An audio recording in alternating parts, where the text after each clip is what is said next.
Hey there, YouTubers. Thanks for tuning back into another episode. You guys have seen on the channel before a lot of different stuff. You've even seen some of this before. But we've partnered with MaxpeedingRods, and we're going to do a Coilover review. So I'm going to go ahead and pick up the package from the front of the house here. It just got delivered, and we're just going to jump right into it and do an unboxing. And I'm going to show you guys what I'm going to do with them and which car I'm going to put them on. So let's go ahead and get this party started.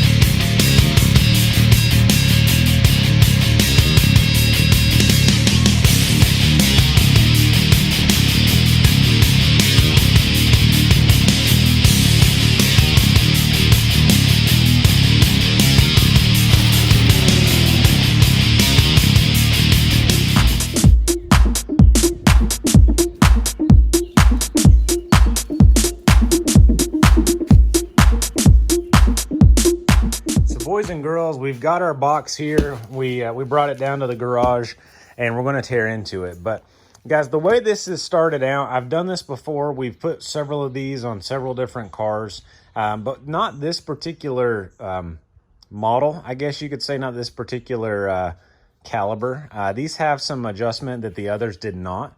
So without any further ado, I'm going to flip the camera around and I'm going to show you the car that these are going on. So guys, I've jumped all over the place. I've had all kinds of different little videos that we've put up. I think I even told you that this one was going to end up being like a street car. But without any further ado, here is my new toy.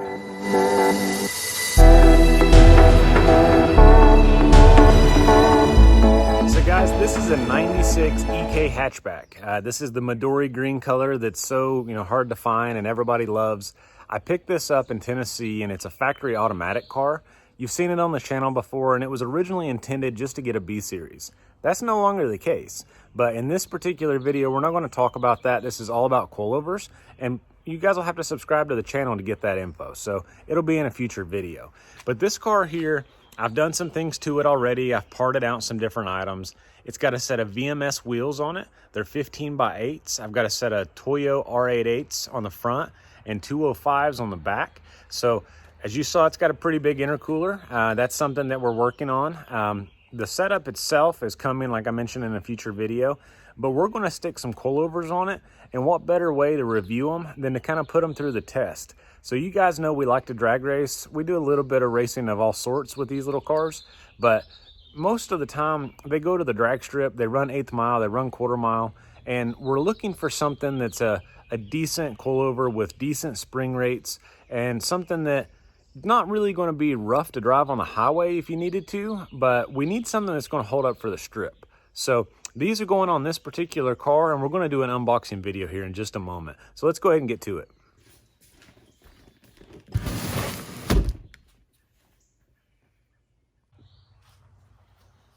So ladies and gentlemen, your box will probably look something like this. Let's just go ahead and jump into it.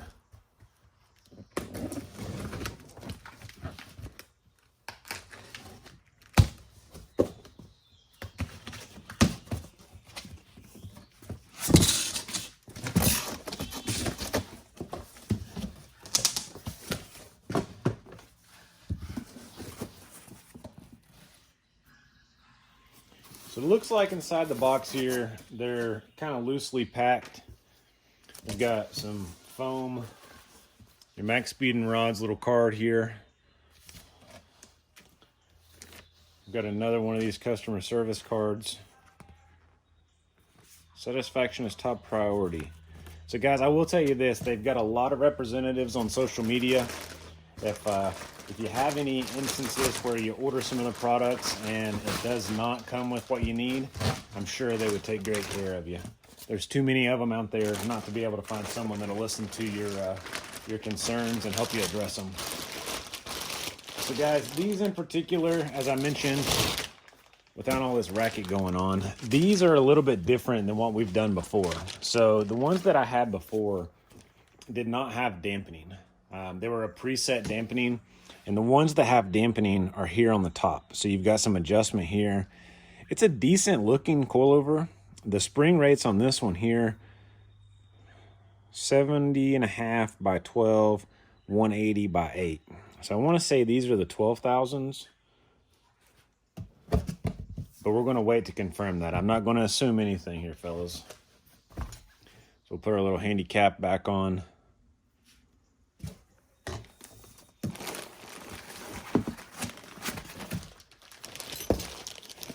So these are for your wrenches, and your Allen key is actually what you adjust the little dampening that I just showed you on the top of the strut. So we'll put those to the side. Guys, these are also very important. So if you're putting these on a 92 to 95 or even a 96 to 98, they'll fit both cars. It's actually more like an EG and an EK generation. But you'll put these on your EK wishbones up front, so that way your strut fork that these sit down inside will actually fit. If I've got a picture, I'll throw it in the video here. Voila. So what we're working with here, these are your rear struts for a 92, well, technically 88 to 2000 Civic, 92 to 2000. The front ones here on the right-hand side are going to be the ones that you use these adapters for. So like in our case, they're going on a 96 EK. And what you'll do is you'll actually put this into the actual wishbone, and it helps make like a spacer so they're correct sizing. And then in the rear, you've got some adapters as well. There we go. So these little guys right here, these go to the front or to the rear on the outsides of your control arm. So that way you've got spacers if your control arm is not the width that it needs to be, you can space that out. So these are handy to have as well. So guys, the biggest thing that I do on this in particular is once I've got everything in my possession, I go ahead and I get them pre-set up. So these in particular, they look in great shape. They've got real smooth threads. They've got basically all of the gear bellows. They come with all the hardware, all of your adapters or bracketry down here for your brake hoses, the adapters that I mentioned. So all of this being the case, you've got pretty much a complete kit to be able to bolt it on the car. We're going to do something on the green EK here, and we're going to add a few more pieces to it. We need control arms for the lower rears, and we need to go ahead and set our height. So what we're doing here is we're going to preset the height of the full coilover. And what you can do is you can just simply measure from your base of your top to the bottom of your bolt hole, and in this case it's 17 inches. If we take a factory one, and let's say a factory one is 21 inches, then that's going to net 4 inches of lowering. Not necessarily that you want 4 inches of lowering, but this is how you would preset it so you don't have to do as much adjustment while you're putting them on the car or, you know, in your own driveway. So guys, these are going on real soon. We're going to do that in another video. We've got some dyno action coming live tonight down at Infamous and Hickory. So make sure to tune in for the next video following this one today. And I hope you enjoyed this, guys. If you're not subscribed, subscribe to the channel. Consider giving this video a like if it was helpful. We're doing some partnering, as I mentioned, but we do a lot of different stuff. So if you have any questions, shoot me a DM on Instagram, and we'll catch you in the next one, guys. Thanks for watching.